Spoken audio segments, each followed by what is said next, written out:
दोस्तों कैसे हैं आप लोग। स्वागत है आप सभी लोगों का, आप सभी के अपने चैनल सपोर्टिंग आप फार्मेसी में। दोस्तों आज का ये वीडियो आप सभी लोगों के लिए बहुत ही महत्वपूर्ण होने वाला है, क्योंकि आज की इस वीडियो में आप लोगों को बताने वाला हूं टाइफाइड बुखार के अलग अलग प्रकार के कॉम्बिनेशन मेडिसिन के बारे में, कि अगर किसी को टाइफाइड बुखार हो जाता है तो उस तरह के लोगों को कॉम्बिनेशन में मेडिसिन को किस तरह से बना करके दिया जाता है।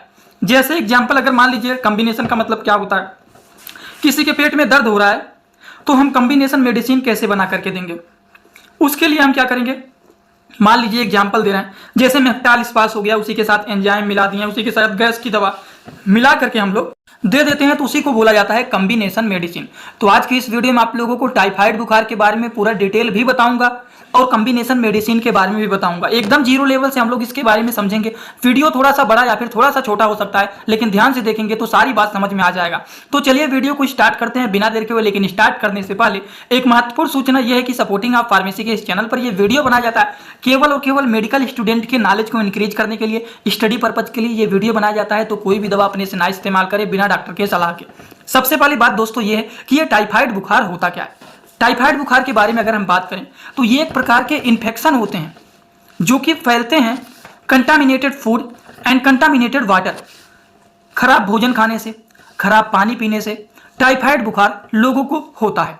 तो टाइफाइड बुखार एक प्रकार के इन्फेक्शन होते हैं जो कि गंदे पानी और खराब खाना खाने की वजह से हम लोगों को इस तरह के इन्फेक्शन हो जाते हैं, जिसको टाइफाइड फीवर बोला जाता है। टाइफाइड फीवर होने पर कौन कौन से सिम्टम देखे जाते हैं, अगर हम लक्षण के बारे में बात करें तो लगातार देखा जाता है इनको 3 दिन से अधिक दिनों तक लगातार बुखार रहता है। इस तरह के लोगों को ज़्यादातर देखा जाता है कि सुबह के समय जो बुखार होता है वो हल्का फुल्का कम होता है, लेकिन सुबह से शाम आते आते जो फीवर होता है, जो टेम्परेचर होता है, वो धीरे धीरे करके बढ़ता हुआ चला जाता है। और इतना ही नहीं, इस कंडीशन में देखा जाता है कि 1 डिग्री टेम्परेचर अगर बढ़ता है तो पल्स रेट जो होता है वो 10 बढ़ जाता है। इतना प्रॉब्लम देखे जाते हैं। और यहाँ पर टेम्परेचर बढ़ने से पल्स रेट घटना, इस तरह की समस्याएं देखी जाती हैं। जैसे जैसे टेम्परेचर बढ़ेगा वैसे वैसे पल्स रेट कम होते जाएंगे। समझ में आ गया आप लोगों को। और इससे पहले कॉन्स्टिपेशन, डायरिया, इस तरह की भी प्रॉब्लम देखे जा सकते हैं अगर किसी को टाइफाइड बुखार हुआ है तो। सिंपल अगर रूप से बात करें क्या क्या लक्षण देखे जाते हैं, वैसे कॉमन रूप से तो तेजी से बुखार हो जाना, अगर किसी को टाइफाइड बुखार हुआ है तेजी से बुखार होना, ठंडी लगना, भूख नहीं लगना, पेट में दर्द होना, स्किन पर लाल लाल चकत्ते बन जाना, इस तरह की प्रॉब्लम तो देखे ही जाते हैं। कुछ और भी प्रॉब्लम देखे जाते हैं, जैसे कफ की समस्या देखे जाना लगना, बहुत ज़्यादा खांसी आना, कफ बनना, मांसपेशियों में दर्द होना, ऐंठन होना, सर में दर्द होना, जी मचलाना, उल्टी होना, कॉन्स्टिपेशन या फिर डायरिया मतलब पेट में कब्ज की समस्या, दस्त की समस्या, इस तरह की प्रॉब्लम देखे जा सकते हैं अगर किसी को टाइफाइड बुखार हुआ है तो। ये बात समझ में आ गया होगा आप लोगों को, कोई भी डाउट नहीं रहना चाहिए। इंग्लिश में तो लिखा है लेकिन हिंदी भाषा में आपको बता रहा हूं तो कोई दिक्कत नहीं रहना चाहिए। ठीक, तो यही सारे लक्षण देखे जाते हैं अगर किसी को टाइफाइड बुखार हुआ है तो।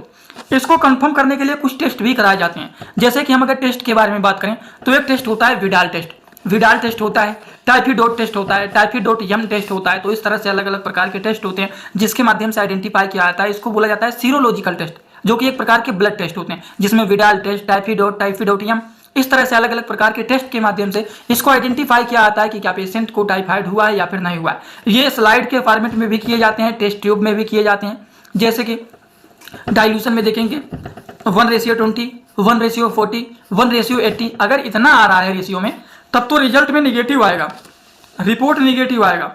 लेकिन अगर 1:80 से ज़्यादा हो जाता है, जैसे 1:160, 1:320, अगर इस तरह से रिपोर्ट में आता है तो इससे अनुमान लग जाता है कि उनको टाइफाइड फीवर हुआ है।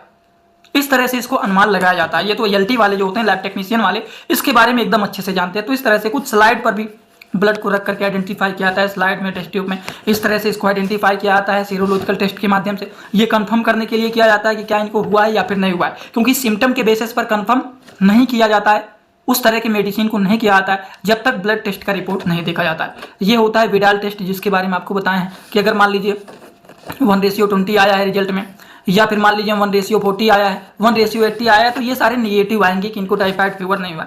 लेकिन अगर इतना आ जाता है 1:160, 1:320, तो ये पॉजिटिव का सिम्टम दिखाता है कि उनको टाइफाइड फीवर हुआ है। ये सारी चीज़ों के माध्यम से इसको आइडेंटिफाई किया जाता है। और इनके रिपोर्ट में अगर हम बात करें तो अगर मान लीजिए इस तरह से आए हुए हैं, अगर 1:40, 80 इस तरह से आए हैं तब तो निगेटिव आएगा। लेकिन देखिए यहाँ पर भी पॉजिटिव, यहाँ पर भी पॉजिटिव, यहाँ पर भी पॉजिटिव आया हुआ है, मतलब इनको टाइफाइड फीवर हुआ है। तो इस तरह से इसको आइडेंटिफाई किया जाता है। थोड़ा बहुत इसके बारे में अगर समझे रहेंगे तो आपको जानकारी अच्छा रहेगा।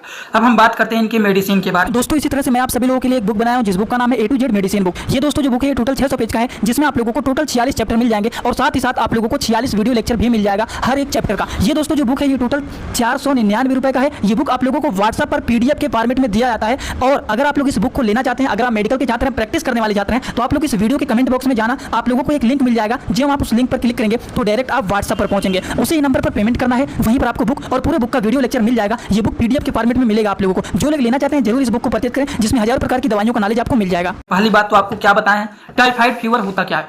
टाइफाइड फीवर एक प्रकार के इन्फेक्शन होते हैं, जो कि कैसे होते हैं, लोगों को कंटामिनेटेड फूड की वजह से, खराब भोजन खाने से, कंटामिनेटेड वाटर से, खराब पानी पीने से, खराब भोजन करने से लोगों को यह टाइफाइड फीवर होता है। और इन्फेक्शन को ठीक करने के लिए हम क्या करेंगे, हम इन्फेक्शन को ठीक करने के लिए एंटीबायोटिक मेडिसिन को चलाएंगे। और एंटीबायोटिक मेडिसिन में बहुत सारे अलग अलग प्रकार के मेडिसिन होते हैं, जैसे कि एक एक करके हम पहले एंटीबायोटिक को ही समझ लेते हैं। फ्लोरोक्विनोलोन्स के क्लास के एंटीबायोटिक मेडिसिन के अंत में देखेंगे फ्लॉक्सासिन लगा रहता है। ये पहचानने का थोड़ा सा तरीका हो गया, जैसे कि जेनफ्लॉक्स हो गया जो कि ओफ्लॉक्सासिन के नाम से फेमस होता है। सिप्लॉक्स 500 जो कि सिप्रोफ्लॉक्सासिन हाइड्रोक्लोराइड टैबलेट होते हैं, इंडियन फार्माकोपिया 500 mg के होते हैं। ये जेनफ्लॉक्स 400 mg के हैं। ये सिप्ला कंपनी का है, ये मैनकाइंड का है। दोनों में से कोई एक एंटीबायोटिक चलाया जाता है। समझ में आ गया। ये एक प्रकार के एंटीबायोटिक होते हैं जो कि बैक्टीरियल इन्फेक्शन को किल करने का काम करते हैं। लेकिन अगर मान लीजिए आप इसको नहीं देते हैं तो इसकी जगह पर आप ये मेडिसिन एजिथ्रोमाइसिन का यूज कर सकते हैं।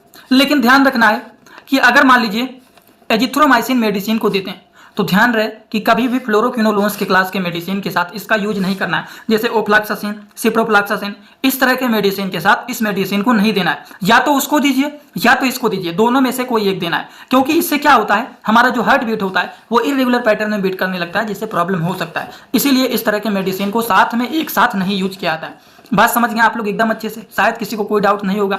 अब हम बात करते हैं, आता है थर्ड जनरेशन के सिफाइलोस्पोरिन के मेडिसिन, जैसे कि सिफिकजिम एंटीबायोटिक को भी आप यूज कर सकते हैं, सेफोडॉक्सिन का भी आप यूज कर सकते हैं।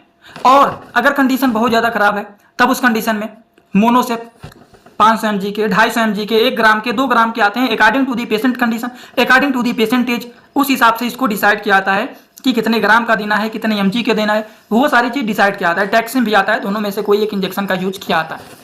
इतना बात आपको समझ में आया कि नहीं? बहुत सारे लोग अभी भी कंफ्यूज हो रहेंगे कि केवल एंटीबायोटिक के बारे में बताएं, लेकिन टाइफाइड फीवर होने की वजह से टेम्परेचर भी तो बढ़ता है। तब क्या करेंगे उस कंडीशन में? उस कंडीशन में अब आप लोगों को मैं बताने जा रहा हूं कि अगर किसी को टाइफाइड फीवर हो जाता है तब उस तरह के लोगों को कैसे कॉम्बिनेशन मेडिसिन को बना करके दिया जाता है। कॉम्बिनेशन को चलिए समझ लेते हैं। जैसे कि कॉम्बिनेशन के बारे में बात करें, टेम्परेचर बढ़ा हुआ है तो उस तरह के लोगों को टेम्परेचर को मेंटेन करने के लिए आप कालपाल या फिर डोलो 650 mg को देंगे। ये बातें हो गई सबसे पहला मेडिसिन। एंटीबायोटिक मेडिसिन में आप ओफ्लॉक्सासिन, सिप्रोफ्लॉक्सासिन, सिफिकजिम, कोई भी एक मेडिसिन, एक एंटीबायोटिक मेडिसिन को देंगे। उसी के साथ साथ according to the patient condition steroid medicine को भी मिक्स कर सकते हैं, डेकाडान, या फिर आप ओमनाकाटिल को मिक्स करके दे सकते हैं। इसको भी, ये भी एक कॉम्बिनेशन मेडिसिन में आपका आ जाता है। और मैंने आपको क्या बताया है कि अगर किसी को टाइफाइड फीवर हो जाता है तो उस तरह के लोगों में नौजिया एंड वोमिटिंग का भी प्रॉब्लम देखे जाते हैं। और इनमें से अगर कोई भी दवा गैस्ट्रिक काज करता है तो उसके लिए गैस की भी दवा को मिक्स किया जाता है, तो पेट में गैस ना बने, जी ना मचलाए, उल्टी ना हो। इस तरह के केसेस में पेंटाप DSR को दिया जाता है, जिसमें पेंटाप्राजोल एंड डोमपेरिडोन दो चीज पाए जाते हैं। अब पेंटाप्राजोल जो होता है वो गैस्ट्रिक प्रॉब्लम, एसिडिटी को ठीक करने का काम करते हैं। वहीं पर जो DSR है, जो डोमपेरिडोन मिला हुआ है, वो क्या करता है, नौजिया एंड वोमिटिंग को ठीक करने का काम करता है, जी मचलाना, उल्टी होना, वो सारी चीज़ों को ठीक करने का काम करता है। तो इस तरह से मेडिसिन को कॉम्बिनेशन में आप बना करके दे सकते हैं। किसको दिन भर में 2 बार खाना है, 3 बार खाना है, 2 ही बार सुबह और शाम खाना खाने के बाद दिया जाता है।